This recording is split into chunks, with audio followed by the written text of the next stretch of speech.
This is history too, and we're trying to appreciate a very odd happening, and that is that history is a process that is a higher order of vision. And that vision is, to use the term that the 20th century used most about it, vision concerns consciousness. And that consciousness is not an object, but a process. It is a flow. So that the term that was used in the 1920s, stream of consciousness, is probably the best metaphor that could be used. The term stream of consciousness owes a lot of its origin to the French philosopher Henri Bergson, who in a series of books, culminating in a book called Creative Evolution, said that the central philosophic concern about consciousness is time, and that time is not at all what was traditionally ascribed to it, but that time is, he used the French term, a durée. It's a duration. It's an ongoingness that has within it the ability to sustain sequence. And Bergson influenced a number of profound writers and artists at the time. Probably the most famous of the writers were that group centered around Marcel Proust and his great epic of the stream of consciousness, à la recherche du temps perdu, the remembrance of things past. And the final part of Proust's great epic on consciousness, the conscious flow, is that for human beings, the ultimate application is in the 7th section of his epic book, and it's called The Past Recaptured, or in some translations, The Past Regained. That we are able to bring back the past and factor it into our present. Another stream of consciousness writer was James Joyce, and his epic Ulysses is a stream of consciousness novel influenced by Bergson. We read Virginia Woolf's To the Lighthouse, and Virginia Woolf's great novels like Mrs. Dalloway and To the Lighthouse are stream of consciousness novels. William Faulkner, many of his works are stream of consciousness novels. We read As I Lay Dying. But also if you look at The Sound and the Fury or Absalom, Absalom, most of Faulkner's great works are stream of consciousness. So with Faulkner, Virginia Woolf, James Joyce, Marcel Proust, you can see that Bergson's characterizing of consciousness as a stream was very influential. The idea that consciousness is a flow, is a process, in our previous century, brings back into play a medieval conviction, and the group of people who, men and women, who had this conviction were called mystics, that consciousness is a mystic dimensional flow which goes outside of the bounds of nature. Now, in the classical world, in the world of the Greek and Romans, their whole emphasis on what was real, was formed, was objective, was something you could put a square around, something you could put a circle around, something that you could give a bound to. The Greco-Roman sense of actuality was bound up in, literally bound up, in the sense that a definition which is accurate means that you can put a boundary around something. So that, for instance, in Plato, you find in the course of Platonic dialogues that Socrates, in dialogue with whoever he is in dialogue with, are attempting to put a boundary around something, give it a shape, and that once the shape is completed, one then has a definition. It will have achieved form for us so that we can then have a clear idea of what this is because we can outline it. We can give it a boundary. So that the Greco-Roman classical antiquity saw form which can be defined and therefore bounded. By giving it a shape, we then make it real. And for them, one of the most difficult things of all was to recognize that the unbounded flow of the supernatural should have hidden within it some capacity to be bounded. So that out of that came a conviction passed on to them from a previous civilization. Previous to the Greeks and Romans in that part of the world was the ancient Near East. The ancient Near East bounded by the eastern Mediterranean and running to the Iranian highlands. And the ancient Near East saw this whole realm as what they called the province of wise men who especially knew the secrets of magic. And so for them, for the classical precursors, this realm was a magical realm. But unlike the Greeks and Romans, who had this predilection to want to make a bounded form around it, the ancient Near East recognized that it was indeed a process, but that process was not a part of nature. It was a part of the province of the gods, who were supernatural in the sense that they were previous to nature. That while nature has forms, the gods live in a realm before natural forms came to be. And so the ancient Near East, with its sense of magic, focused on the difference between the language of man and the language of the gods. That magic was a question of magical language that was spoken by the gods, the divine realm. And so a magical language then had a syntax and grammar which were not from the earth, but were from the heavens. So that magical language reflected the pattern of the celestial, whereas mythic language reflected the pattern of the terrestrial. And that in between these two great forms of language, man tried to bring himself into focus in his mind. And so man's mind was like this forming ridge in between two great oceans, so that man's mind was like an isthmus in between two great oceans of language, one of them mythic of the earth, and one of them celestial from the heavens. And so in the ancient Near East, if you wanted to have what we would call consciousness today, you had to understand the stars. You had to understand the patterning of the stars. And in particular, the patterning of the stars was very difficult to establish. So the selection was on 7 celestial bodies, 5 stars, which are the planets, and the sun and the moon.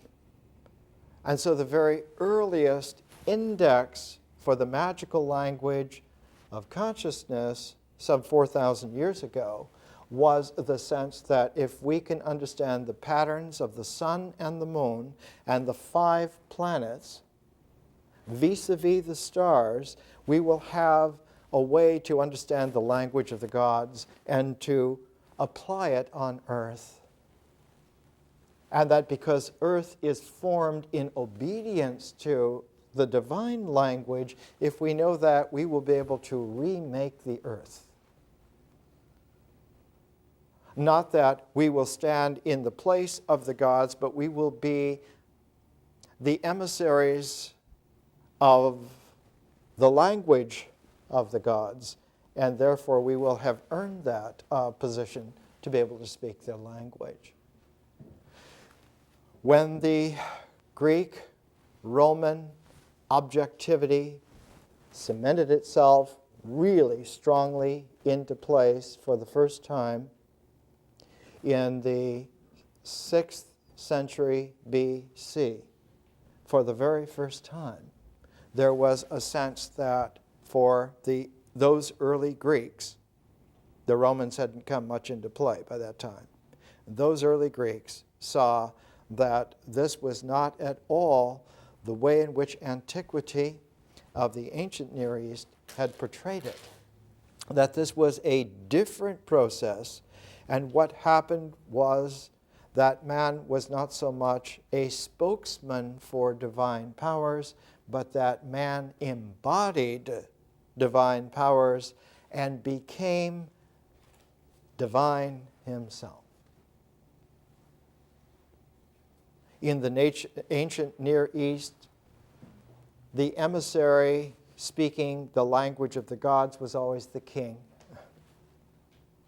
So that the idea in ancient Near East times was that the king was the only spokesman for the gods, and that the wise men were the advisors to the king so that he could utter these wise phrases and administer the order of heaven on earth, so that the divine king was not a God-man, but was indeed a spokesman for having been selected by divine power. When Pythagoras, in the 6th century BC, concluded about 36 years of study in Egypt and in Persia and came back, he came back with a completely different synthesizing index. He came back with a sense that there is a hidden form in the happenings of the celestial realm, which when embodied in man, makes man not a king, but makes man a part of the divine realm. And so with Pythagoras, in ancient Greece, there is a complete watershed that had not been there before. He's the initiator of a completely new style of human life. We might call that style of human life magical civilization, but he didn't call it magical. He called it mathematical. And the emphasis in the Pythagorean transform of civilization was that the mathematical use of consciousness meant that instead of looking at forms of things, you looked at ratios of things, the proportions of things vis-a-vis each other, so that you gained a freedom from phenomenal referentiality. You could still use that if you wanted to, but you gained a freedom from having to use it, and so your capacities were that of the rational mind, the mind that could ratio things, that could see proportions. And when you can see proportions, you not only see sequencing within a flow of time, but you see harmonics, which are resonances that go out despite time. A time sequence only goes forward, whereas a resonance goes not only forward but backwards as well, but in a perfectly symmetrical, graduated way.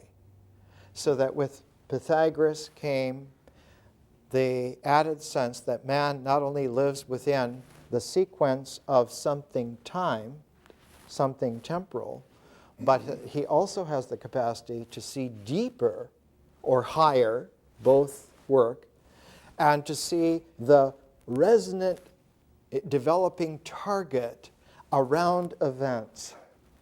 So that if you understood the harmonics of all the resonance together of an event, you would not only know the past accurately, but you would know the future accurately as well. So that understanding present events was no longer a matter of keeping king lists in a chronological sequence, but gave man the capacity for the first time to see the ratios of history. Not just king lists in a chronological sequence, but to see the past linked with the future, clustered around the present. And so in the century following Pythagoras, the Greek mind was stunned by the possibility that they could develop a completely new capacity that had never been developed in man before. This, of course, was not only a startling challenge to them, but was of such an order of challenge that eventually, towards the end of the 5th century, towards the end of the 400s BC, the Greek mind balked at the responsibility and developed what is known as the failure of nerve. In the great five stages of Greek religion by Gilbert Murray, who was the great professor of Greek at Oxford. This is the first edition of 1930. The whole chapter 4 is entitled The Failure of Nerve. And from this, Arnold Toynbee took this as the theme of his study of history, that if you apply this experience of the Greeks in the 400s BC, if you apply it to all the other known histories of civilization, what do you come up with? And Toynbee came up with a startling investigation. It took him about 40 years to complete in many volumes. I think eventually it became 13 volumes, the study of history. He found that every single civilization that men and women have developed has died because of failure of nerve. Not died of old age in a natural way, but died of a supernatural fright of being buffaloed by their own powers, which they became afraid of. They became afraid of themselves. This, of course, when it came out at the end of the 1940s, the beginning of the 1950s, Toynbee's study of history, I think, was completed in the early 1950s. It coincided with the powering up development of the Cold War, and it became cause célèbre at the time that maybe we were at the end of Western civilization. And one of the great emphases in the early 1950s was a rereading of Thucydides' Peloponnesian War, because the war between the Athenian League and the Spartan League read exactly like the pattern of the Cold War. You could almost read the American and their allies against the Soviets and their allies as a reliving of Thucydides' Peloponnesian War.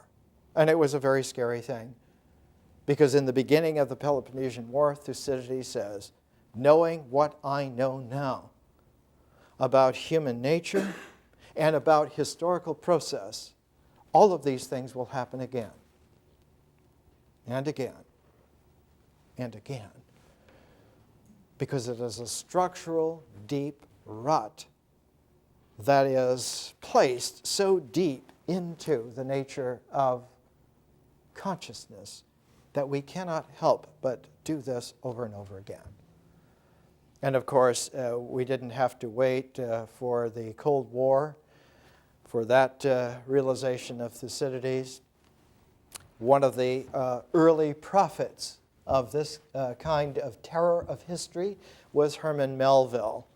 And Herman Melville, in his great epic Moby Dick, has a poignant moment where Captain Ahab is being challenged by his first mate Starbuck, who wonders if he has enough guts to kill Ahab so that they don't all go down to their doom.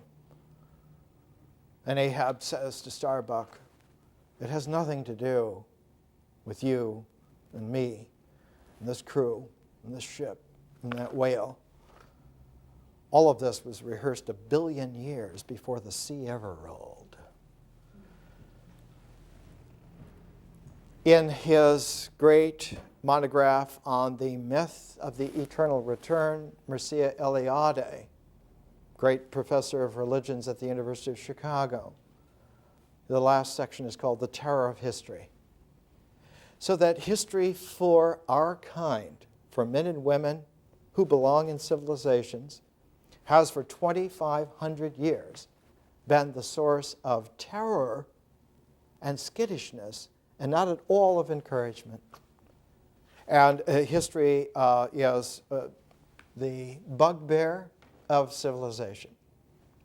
No civilization on this planet has ever managed to navigate history for more than 3 generations in a row, in a sequence. And most of them only for 1 generation, and a great number of them for just a portion of a generation being about 20 years. We have been struggling against the demise of Western civilization for some long while now. The French Revolution was more than 200 years ago and said, we're finished with that historical form, and we start with the year 1. And the French and American revolutions were very serious, each in their own way, about turning not only the page in the chapter, but turning to a new book on man. In one letter Jefferson wrote to James Madison, he said, there have been many samples in historical memory of a person being freed, or of a group of people being freed, even for some long while. But we need to find out by a great experiment what it would be like to have an entire people freed indefinitely. What if you freed 4 million people on a new continent and turn them loose without the terrors of history? And about contemporaneous with that letter that Jefferson wrote to Madison, one of the wisest men in Europe, Johann Wolfgang Goethe, wrote a poem to America in which he said, good luck to you. Do not do what we have done. Europe and the European mind has become so haunted by ghost stories of our own pasts and failures and powers that we dare not act any further. One of the qualities that we're trying to bring out in this education is that history is the most perilous of all oceans, and it is a kind of an ocean that has a huge current in it, a current much like the Gulf Stream in the Atlantic Ocean, so that there are very strange boundaries to the ocean of history. There are areas where there are tropical climates in Arctic latitudes, and yet there are waters that are so cold in tropical climes and barren of nutrients that no life will be sustained there. And so history is not at all a thing. It's not a subject to be taught. And the fact that every university in the world teaches history as a subject does not make it correct. It just simply is irrelevant to teach history as a subject. It is not a subject. It is a process, oceanic in extent, to be navigated. And that process to be navigated is an exponential transform of consciousness.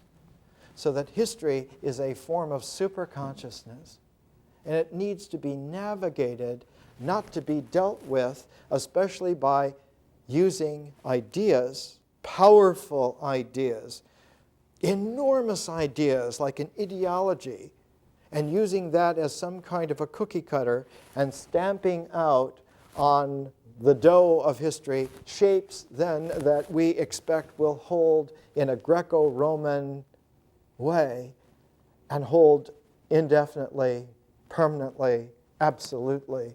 It never will happen, because that is all literally what Madame Blavatsky used to call metaphysling. It's an inept metaphysics. This whole process has a mysterious quality to it. And the mysterious quality has to do with our persons. It has to do with the human person. We're prejudiced by inculcation from birth, from culture, from tradition. Everything tells us that our person is a development from our character. In the science fiction film Buckaroo Banzai, Lord John Worfen, the alien from the eighth planet, says, character is what you do in the dark. In a way, it's very, very true. Character happens on an instinctual, experiential level vis-a-vis the activity of existence. Babies have character. Little kids already have character. Animals have character. Anybody who's raised an animal from birth can tell that this cat has that character, or that horse has such and such a character. Plants have character. There are grand trees.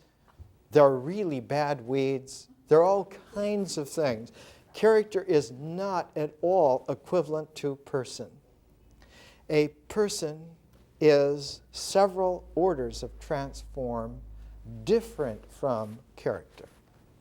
And so individuality, which is a Greco-Roman idea, based upon a further integration of character, is a severe flawed template by which to work.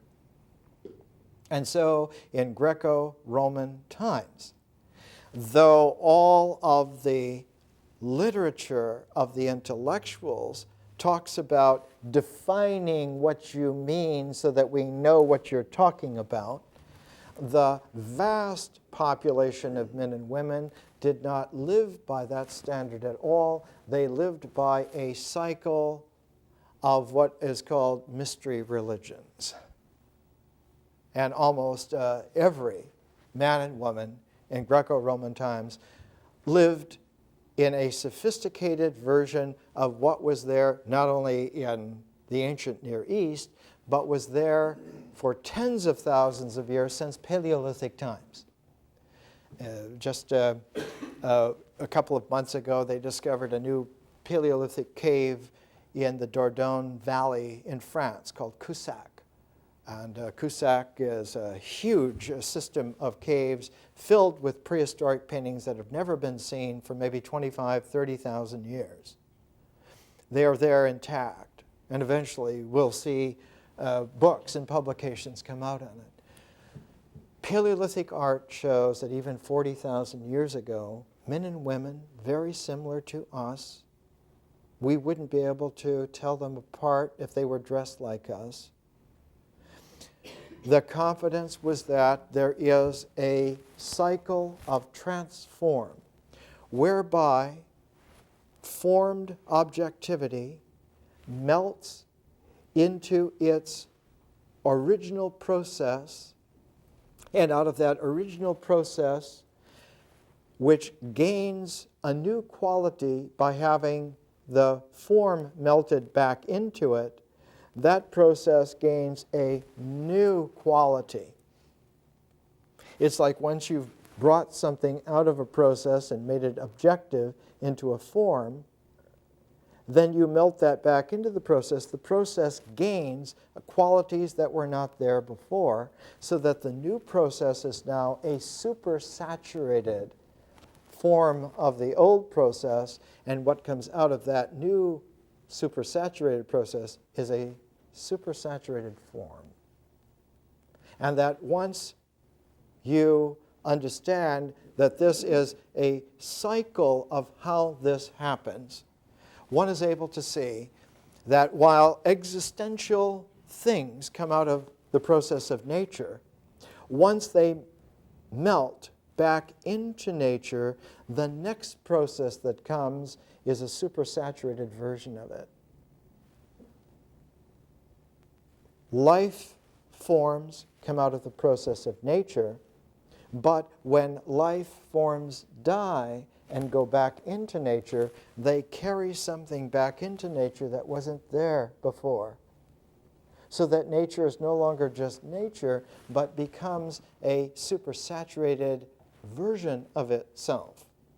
And out of that supersaturated version of itself, new, more powerful forms can be developed.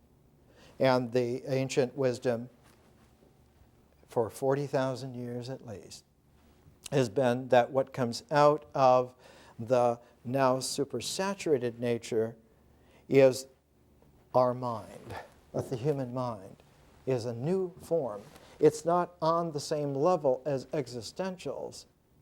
It is a form that has come out of the supersaturated experience, the mythic level that it contains already in its flow language and feeling. And that when the mind goes back, melts back into that process, not just of myth, but with death goes back into nature, a third process comes out of that. That is the process of the magical language realm of consciousness, the supernatural realm. And that if you could bring a form out of the supernatural realm, it would be doubly supersaturated, and those forms are art forms. So that art forms are two levels beyond what existential forms are. Phenomenal forms, if you can rate them 1, mental forms, symbolic things would be 2, but art forms would be a third level.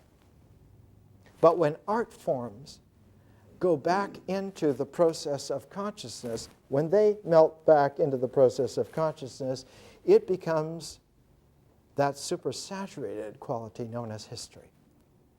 What forms would come out of history? Out of the superconscious form of history, those forms, an ancient Greek word for it was scientia. You would find scientific forms. And those scientific forms are the forms in heaven. Those are the forms in God's realm. And those forms, if they would melt back into reality, would produce what we experience as the mystery of nature, which starts it all over again. So that there was a great cycle of process and form coming together. And the key to it, in ancient times, they didn't have much to go on. And so they used the sun and the moon. The sun is a constant form. The moon is constantly going through phases. So that the moon is a symbol index for process, and the sun is a symbol index for objectivity. And so one finds again and again and again the use of sun and moon together as a set, as a pair, as the basic pitch pipe index made more sophisticated because the movements of the 5 planets are obviously related to this.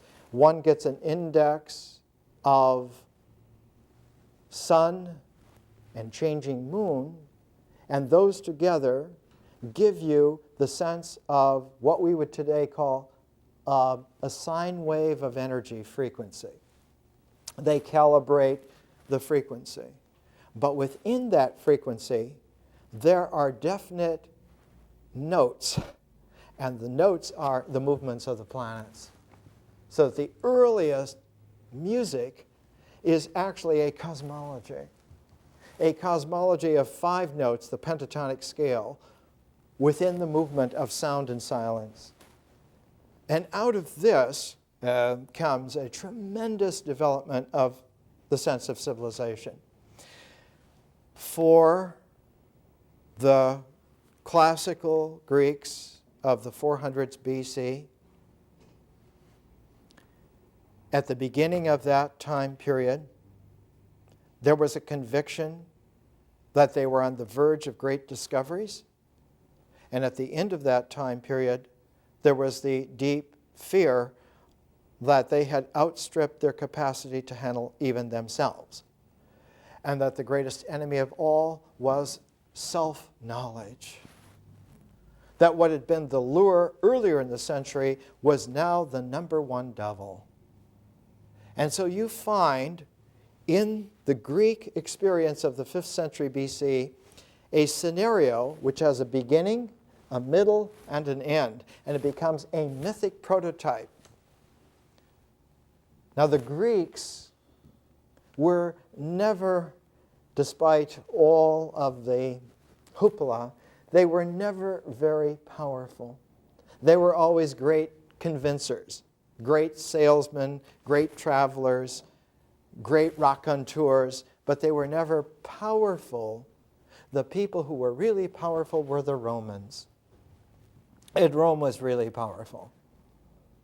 When Rome took over the world, it swallowed whole the Greek teaching, the Greek prototypes, undigested, and they swallowed whole this entire mythology of the failure of nerve.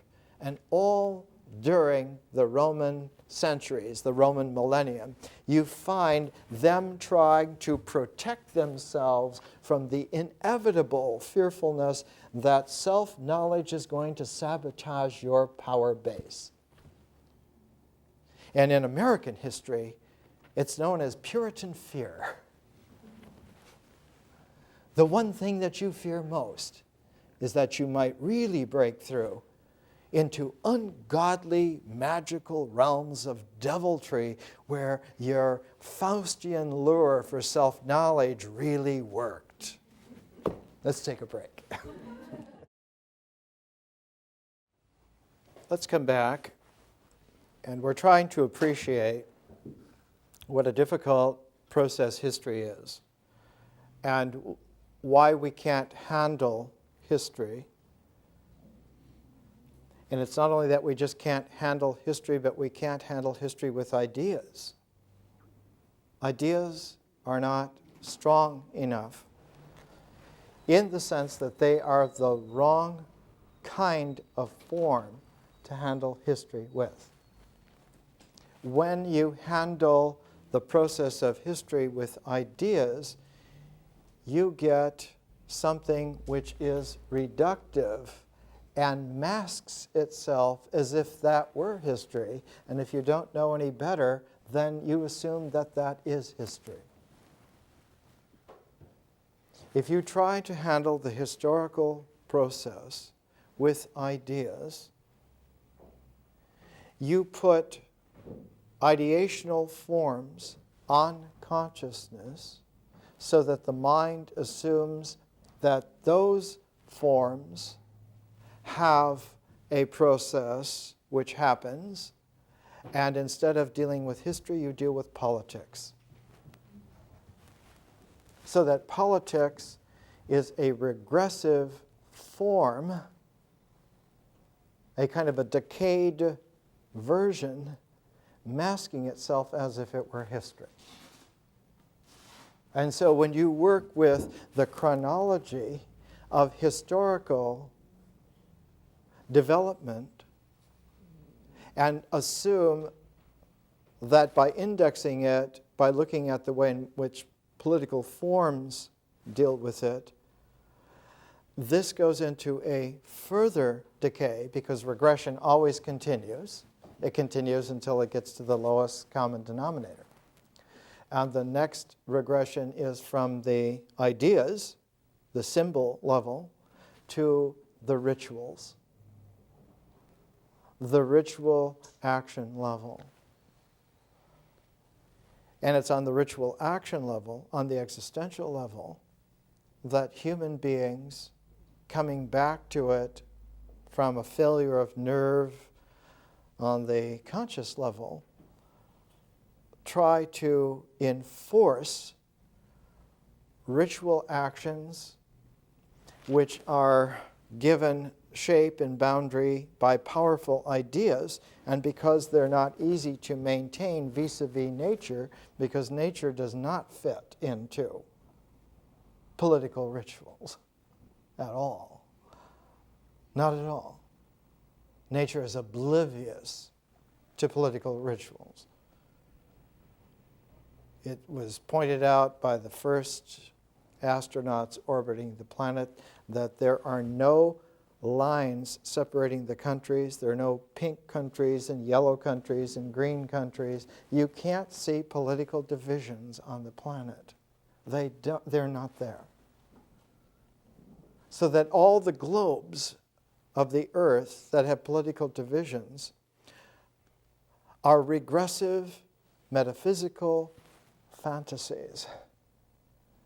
And this is an extremely difficult process to reverse, because the reversal of that kind of a reversal takes a double transform.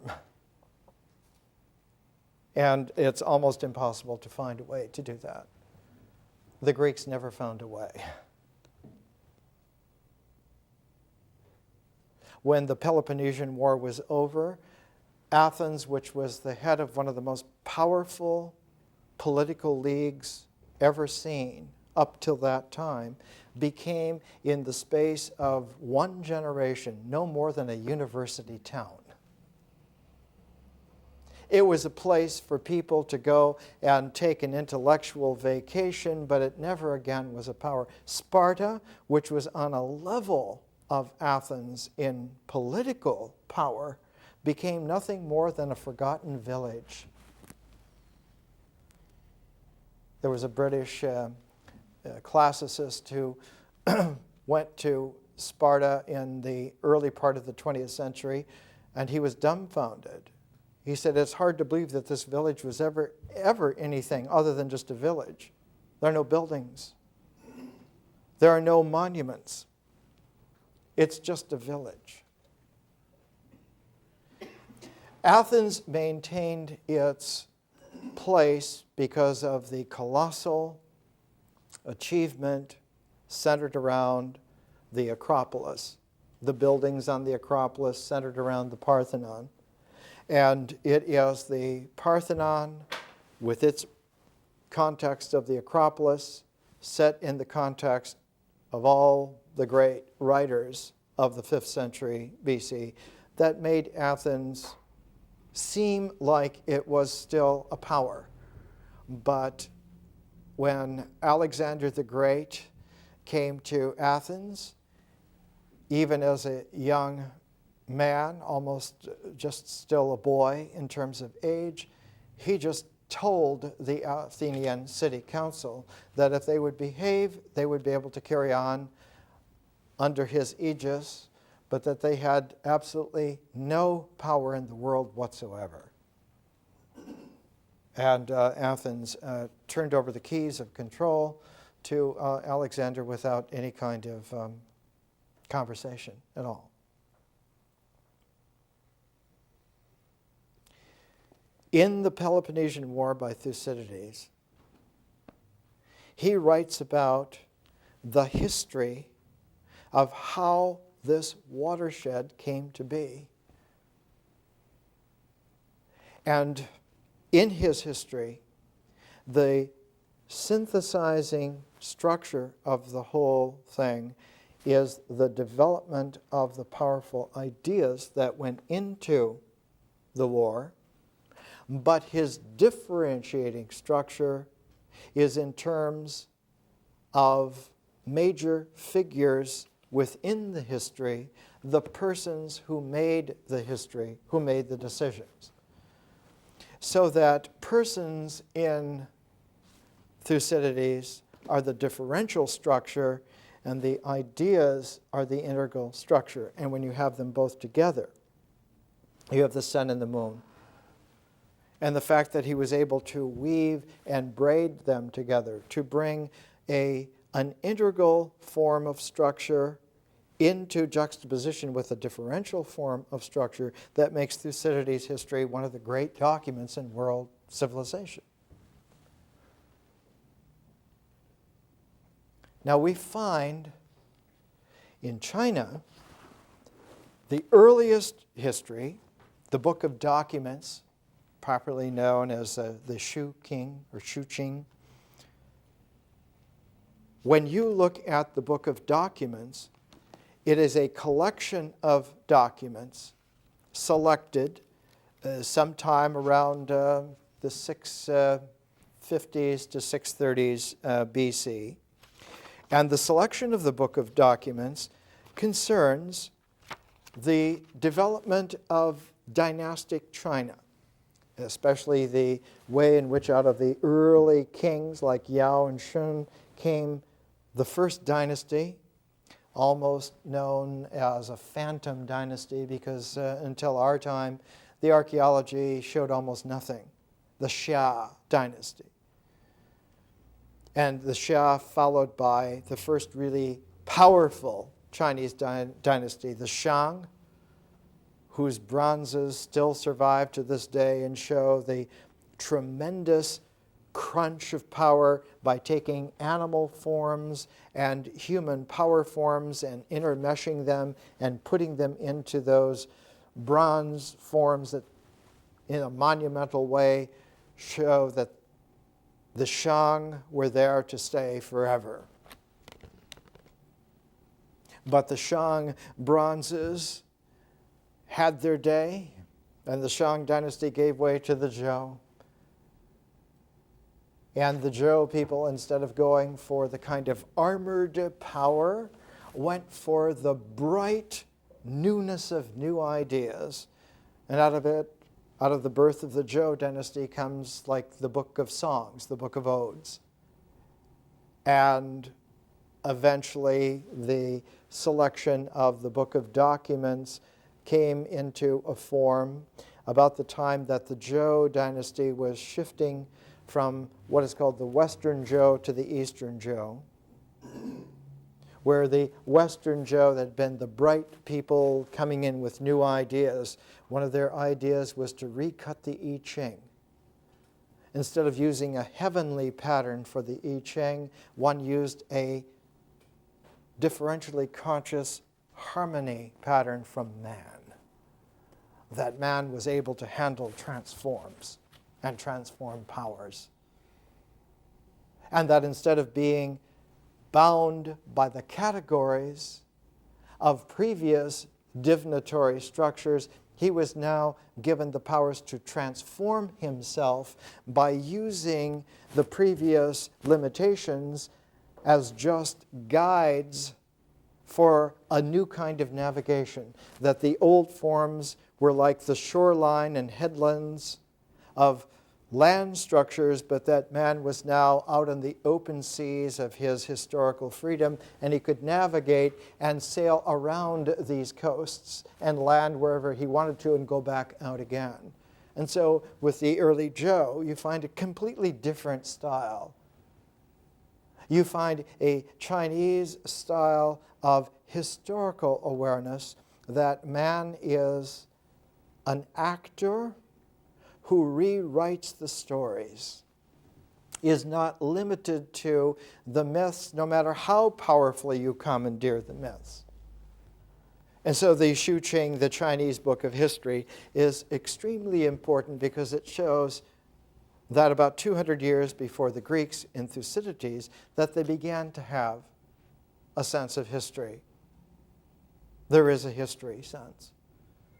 But it's not until later that China, about 150 to about 100 BC, the greatest Chinese historian, Sima Qian, in his records of the grand history, puts forth that the events are all clustered around the synthesizing and differentiating capacities of great individuals, that one must look to people. History is not so much just made by individuals, but history in its resonances always carries the tone of the differentiating capacity of conscious persons.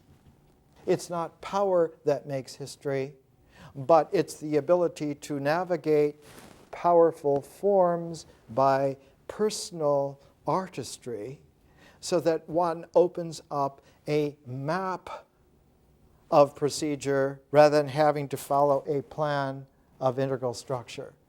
Instead of ideas by the plan being the way in which you act, you navigate freely in terms where you want to go in terms of maps that are available.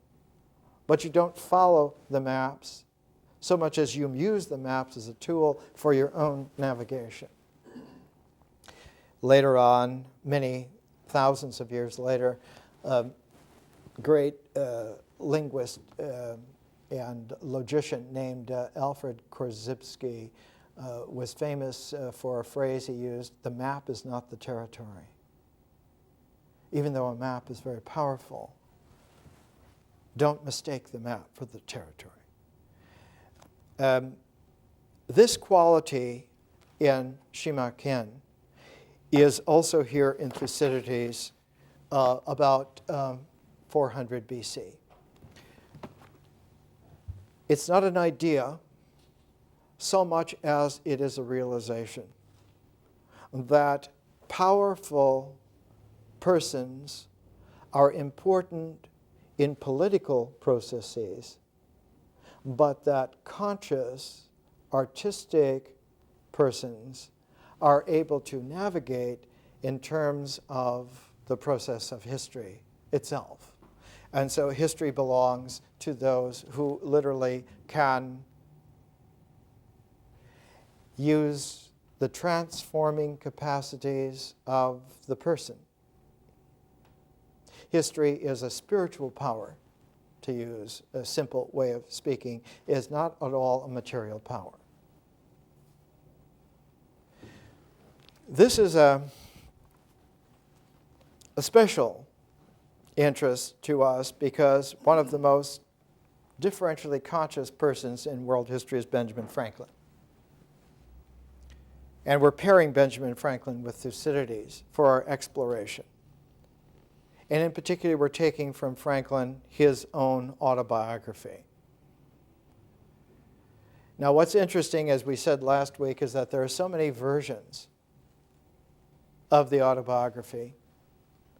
Franklin did not even begin writing it until he was 65 years of age, and he never finished it, and he wrote in it intermittently for about 20 years. And it exists in 4 parts, ostensibly, but 3 of the 4 parts were never published in English. They were published in French editions. And it wasn't until 1868 that there was an English edition of Franklin's autobiography, and immediately it was criticized by everyone as being incomplete, a very bad translation from the French. And why would we have a translation from the French when the original is in English? Now, a very wealthy American named Henry Huntington, Henry E. Huntington, is a railroad magnate, bought the original manuscript and put it in his library, which is the Huntington Library here in Los Angeles, and that's where it is. And after the Second World War, the director of the Huntington Library got interested. Let's do an edition of Franklin's autobiography. We have it, let's do an edition. And he found that it wasn't so easy to do because Franklin's autobiography is not at all an integral sequenced chronology of someone's life.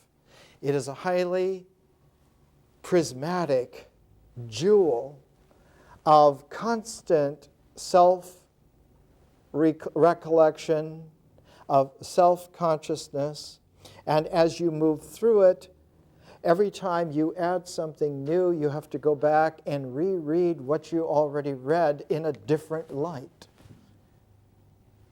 So that, to use computer language, Franklin's autobiography is an algorithmic, self-improving autobiography, and the reader learns to do this every time he reads in it. That Franklin's autobiography is not about him, it's about the reader discovering that you are much more than you thought you were, because you have, like a jewel, many dimensions that you were not even aware come into play. And that you have an art of living that is much stronger than the natural tendency to consider that when you die, your life is over. That human significance continues beyond death, beyond the grave, and in fact sometimes increases greatly. Benjamin Franklin is much more important in 2001 today than he ever was during his life, and he was the most famous man alive towards the end of his life. What is captivating about Franklin is an exponential understanding of what was captivating about Franklin in the salons of Paris. In the salons of Paris, in the early 1780s, every man in the beautiful, big Louis XIV rooms wore wigs. Franklin wore his hair natural, long and gray. And he smiled at the French ladies and said, "I'm a natural savage. How about it?"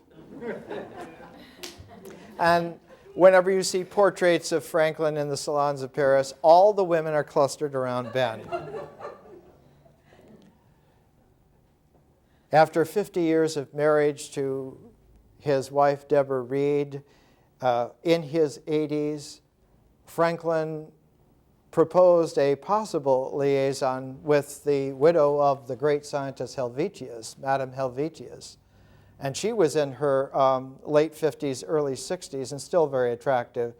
Used to have all the young men clustered around her because there was something mysteriously magnetic about her. And Franklin, in writing to her, said, "You know, we would really be interesting together."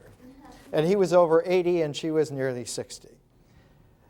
It's this quality that a human being who becomes aware that they're harmonic, the resonances of their conscious present can change the very structure of the way in which nature works. And that Mother Nature loves us to such an extent that she welcomes this.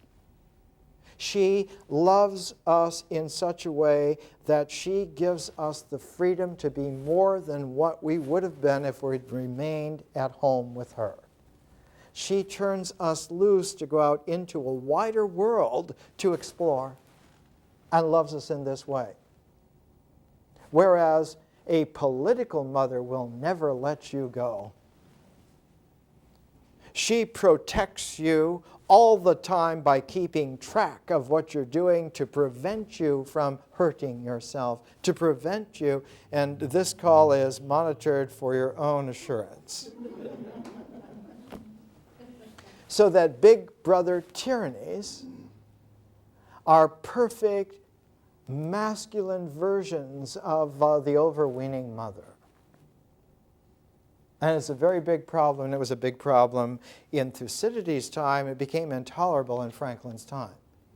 But what's interesting in Franklin's time is that the weight of probability was completely against there ever again being any kind of individual achievement in terms of opening up a historical process to an individual.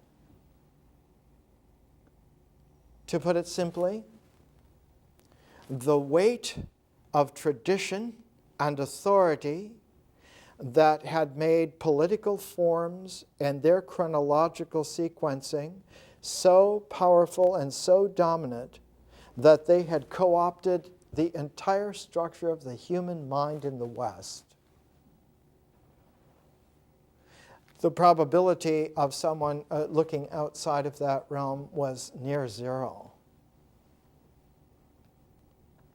And yet someone like Benjamin Franklin pulled a coup on the situation. He simply changed the entire structure of his mind. And he changed his mind in a very particular way. He changed his mind so that it never again would be content to be formed. So that he developed a mind that was always open because it was always learning and changing. And that as long as you keep it learning and changing and open, it will never regress because it doesn't have a chance to settle into the taste for an ideological form. It never then will regress back to a ritual comportment which is standardized. Now, this was extremely difficult in his time because of two great movements. One of them was Puritan Boston, the other was Quaker Philadelphia. Franklin, born in Puritan Boston, and Puritan Boston was dominated by the kind of beautiful, rhetorical, authoritarian voice embodied in a man named Cotton Mather. Cotton Mather was the most powerful preacher of the day. He had a son who became also very powerful, and his son was named Increase Mather. More of the same.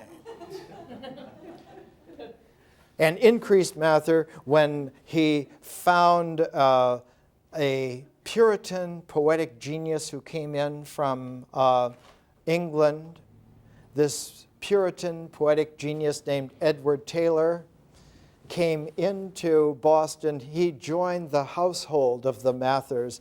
And here's the poetical works of Edward Taylor. Kind of interesting because they found his manuscript in the Yale University Library where it had been lost for 250 years.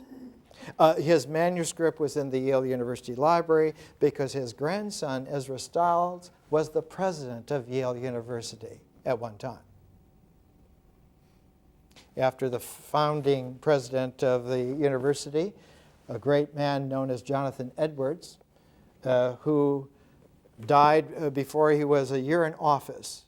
Yale was founded and Edwards was the first president. Edwards, famous for his philosophical theology, Images or Shadows of Divine Things by Jonathan Edwards, written about 250 years ago. And Edward Taylor's grandson was the second president of Yale University. But Edward Taylor's great work is, this is volume 1. There's another volume equally huge, Upon the Types of the Old Testament. His complex philosophical theology, welcomed in Puritan Boston, welcomed as the fundamental truth of all time, the ultimate Puritan theological, philosophical characterization of man's mind and life and reality. And in it, you find all the types of human capacity based on the Old Testament. And in the first half, you find Abraham, Isaac, Jacob, Joseph, Moses, Joshua, Samson, David, Solomon, Jonah. These are the types. They're not figures in books that are nice to read. These are eternal types that God has decreed. This is how it is scripturally, and you damn well better learn it. And the second book is all about the vignettes of ritual comportment which are eternal. The feast days, Passover, Pentecost, Sabbath offerings, Feast of Atonement, Feast of Tabernacles, unclean touchings, Noah's Ark, pillar of fire, and on and on. These ideological forms impressed like iron cookie cutters into ritual comportments, was exactly what was considered the saving intelligence of the day by someone like a Cotton Mather. And Cotton Mather, whose great power as a speaker, he was a spellbinding speaker, assured everyone that they had better watch out for their souls, because the one thing to watch out is the devil's lure of you trying to develop yourself beyond natural bounds, which God has already given to you. It's almost like in J.R.R. Tolkien's Lord of the Rings, where the faithful hobbit, friend of Frodo, Sam Gamgee, meeting wizards for the first time, says, "Oh, Mr. Frodo, don't let them turn me into something unnatural." Wizards transform. And it's interesting to see that the Old Testament is the template. There's no mention in here of the New Testament. Whereas Cotton Mather put the ultimate condensation of the Old Testament into the figure of Jesus Christ. And the only way to make this the ultimate was to say, well, he obviously is the eternal type before there were any other types, before existence, before anything else. And in this, Cotton Mather wrote a monumental book. It's called Bonefactius. Its subtitle is An Essay Upon the Good that is to be devised and designed by those who desire to answer the great end of life and to do good while they live. And to do good, in Cotton Mather's way, was to stay within the safe confines of eternal types, and this is doing good. That human nature tends to stray, and that we must let human nature have little driblets of straying so that we can immediately pounce on them with directions from our authoritarian training to correct them, so that you do not keep yourself confined so that you do no bad, but you let yourself have little bits of designated incremental freedom so that the bad tendencies will come out like sweat, and you can immediately wipe them with the nice towels of correcting doctrine. And by this way, you keep the population happy, under control, and real in God's eyes so he doesn't get pissed off. When Benjamin Franklin was 16 years old, he took on Cotton Mather. He wrote a series of anonymous letters by Silent Do-Good. Silent Do-Good was this anonymous woman who was having all this problem with men and life and herself, and she's got a body, and God knows, as Mark Twain once said, we're all as bad as God made us, and some a great deal worse.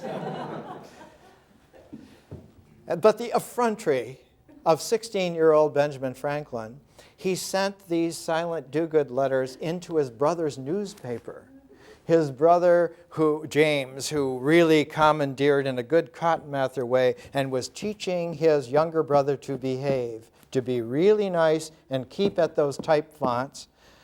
And it's here Benjamin Franklin setting type and setting his Silent Do-Good letters into type and printing them, and everyone in Boston was reading them. Well, when it got out, he had to leave town. And that's why Benjamin Franklin, at 17, got out of Boston and headed for Philadelphia. And when he got to Philadelphia, he was there for about a year, and he had to leave town there. And went to London. And he was there for a while in London and then had to leave town and came back. And next week we'll take a look at the incredible morphing journey of Benjamin Franklin as he kept leaving places so fast and so often that, as someone once observed about Franklin, it's difficult to find the shape of the man. It's as if he doesn't have a shape at all. What he has is an increasing hurricane of activities and mental development that finally, instead of impressing themselves upon that dough of political expectation, begin a feast of discovery that goes beyond the capacities of anyone to even imagine. By the time Benjamin Franklin died at age 84, he was one of the most extraordinary figures of all time. When he was 32 years old, a strange event happened in Philadelphia which involved him. He was a printer of all kinds of things. This is a book published by the American Philosophical Society, which he founded in Philadelphia. He based it on the Royal Society of London, and it's still there. And this is a catalog of all of his printing, hundreds and hundreds of pages. And because in those days when you printed something, you had to set it by type. So Franklin literally read everything in this letter by letter, not just word by word. He printed all the political, all the theological, all the philosophical documents that were published. Most of the publishing was in Philadelphia at the time, in the colonies. And so Franklin became de facto a man who had proofread the knowledge of his time. He literally had held all the language in his hand, in the palm of his hand.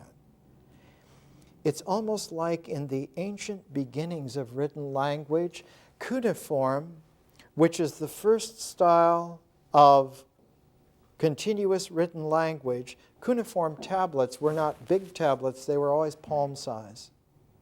So that literally, one to know something in terms of a written language grasped it because you could hold it in your hand. That's where the gesture comes from. You got it because you held it in your hand. Franklin literally did that in Philadelphia. He got interested in every kind of human activity, and he was interested especially in those activities that tried to go outside of the political and theological forms. And one of the forms that he got interested in was the early development of Masonic ritual in Philadelphia. And because it was such a strange thing at the time for colonials, several rough young men took a half-wit and took him into the Masonic Lodge and wanted to make a parody of the initiations. And they had this bowl of brandy that they were going to get him drunk with, and they lit it on fire, and the brandy spilled on the man and burnt him up to death.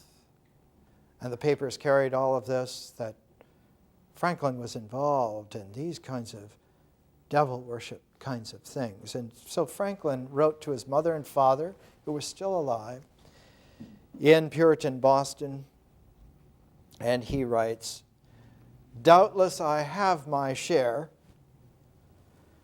and when the natural weakness and imperfection of human understanding is considered with the unavoidable influences of education, custom, books, and company upon our ways of thinking, I imagine a man must have a good deal of vanity who believes, and a good deal of boldness who affirms that all the doctrines he holds are true, and all he rejects are false. And perhaps the same may be justly said of every sect, church, and society of men when they assume to themselves that infallibility which they deny to the popes and the councils. I think opinions should be judged by their influences and effects, and if a man holds none that tend to make him less virtuous or more vicious, it may be concluded he holds none that are dangerous, which I hope is the case with me. I am sorry that you should have any uneasiness on my account, And if it were a thing possible for one to alter his opinions in order to please others, I know none whom I ought more willing to oblige in that respect than yourselves. But since it is no more in a man's power to think than to look like another, methinks all that should be expected from me is to keep my mind open. No more next week.